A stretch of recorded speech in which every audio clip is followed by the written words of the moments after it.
So one of the things that you can actually do is pause and resume out cues in Adobe Media Encoder as well. So let me just click on the plus button right here and then add in this particular file right here. Let me just go ahead right here and duplicate this out right here just like this. So this seems as if I have multiple cues right here.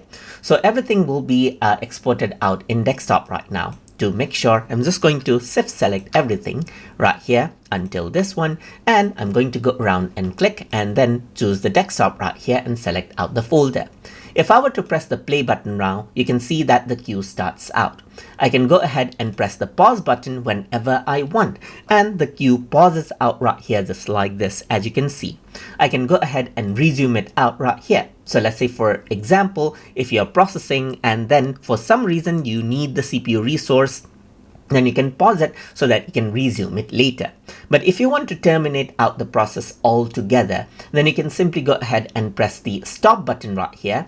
Even while it is continuing, you can press the stop button and it says you have chosen to stop the queue. Would you like to finish the current file or no? So let me say yes. And then if I were to press the play button right here, this file will be done and the other files right here are in ready state and it won't process, as you can see. So that is how you can go ahead and pause and resume and stop the queue that you have inside of Adobe Media Encoder.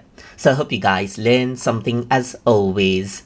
And as always, please like, comment, share, and subscribe.